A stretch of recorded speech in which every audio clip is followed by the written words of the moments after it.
Ethan stared at the rejection email.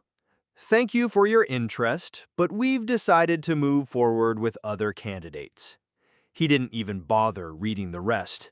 3 months, 247 applications, 11 interviews, 0 offers. His laptop sat open on the dining table. A spreadsheet tracked every application. Green for interview, red for rejection. The sheet looked like a battlefield, covered in red flags. His routine had become monotonous, mechanical. Wake up, search jobs, apply, wait, get rejected. Repeat. One evening, after another rejection, Ethan slammed the laptop shut. This makes no sense. He had the skills, he had projects, he had experience, yet somehow he was losing.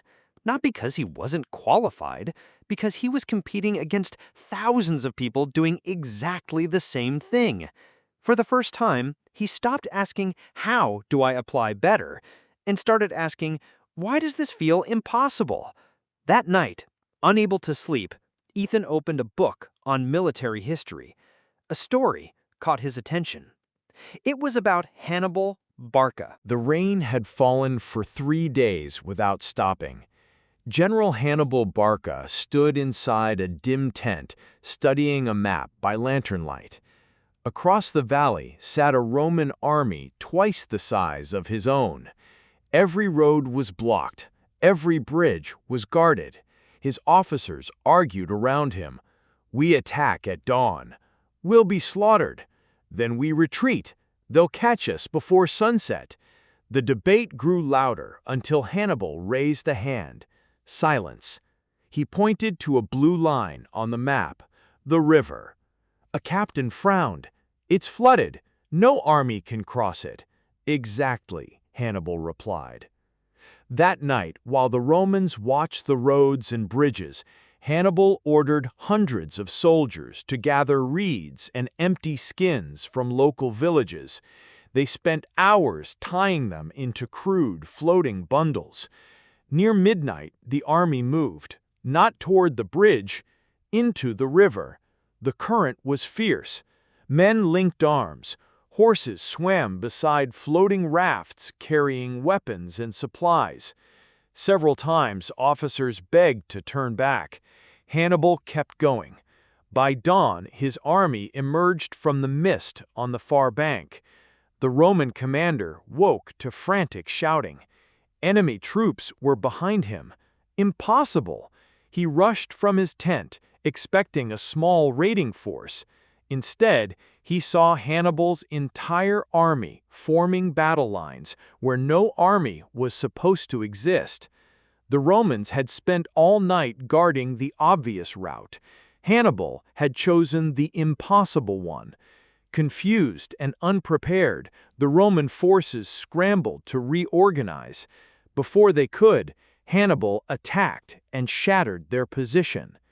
Years later, when a young officer asked him how he had thought of such a plan, Hannibal answered, "Most commanders ask, 'Which road should we take?'" The officer nodded. "I asked a different question." "What question?" Hannibal smiled. "Why must we take a road at all?"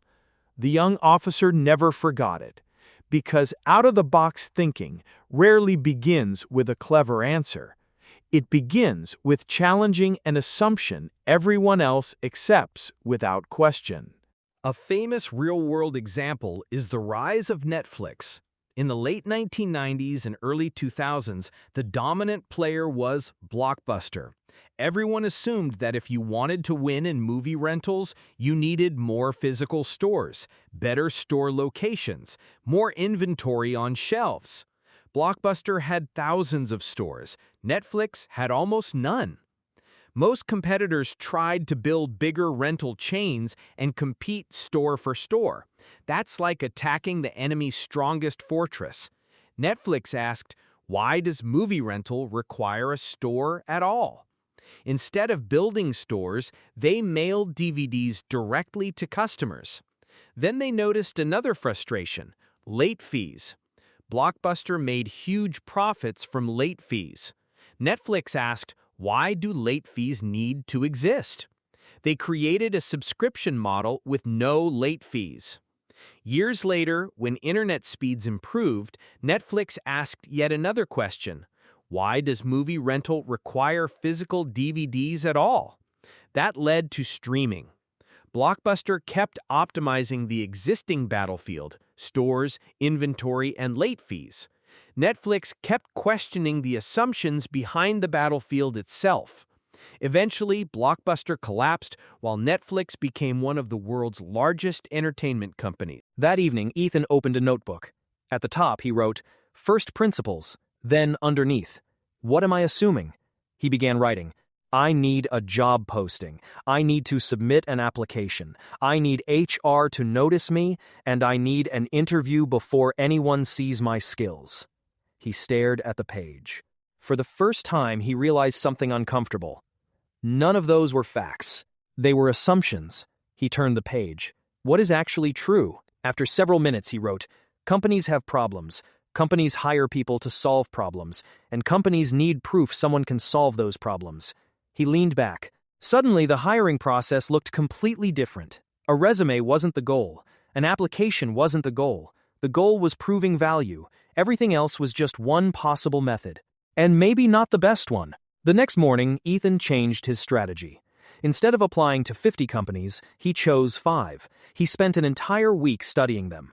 One startup had complaints about slow dashboard performance. Another struggled with onboarding new users. A third had confusing technical documentation. Most applicants were sending resumes. Ethan started solving problems. For the first company, he created a performance analysis and identified bottlenecks. For the second, he redesigned their onboarding flow. For the third, he rewrote part of their documentation and created a short demo. Then he sent emails, not applications, not cover letters, just observations and solutions. The first email began, "I noticed users experiencing slow dashboard loads. I spent a few hours investigating and put together some suggestions that might help." That was it. No begging. No sales pitch. Just value. Days passed. Nothing happened. Then one morning an email arrived. "This is incredibly thoughtful. Would you be open to a conversation?" 2 days later, another arrived. Then, another. Suddenly, hiring managers were responding. Not because Ethan had a better resume, not because he had applied faster, because he had done something almost nobody else had done. He had shown them what it would be like to work with him. A month later, Ethan signed an offer letter. His friend asked him what changed. Ethan smiled. "I learned something from a general and a movie company." His friend laughed. "That sounds ridiculous." "It does." "So what was it?" Ethan thought for a moment. Then said, "I spent months trying to cross the bridge everyone else was fighting over. Then I realized I didn't need the bridge. And that was the moment he understood first principles thinking. Not asking, how do I do what everyone else is doing better? But asking, what problem am I actually trying to solve? Once he answered that question, the path appeared where nobody else was looking.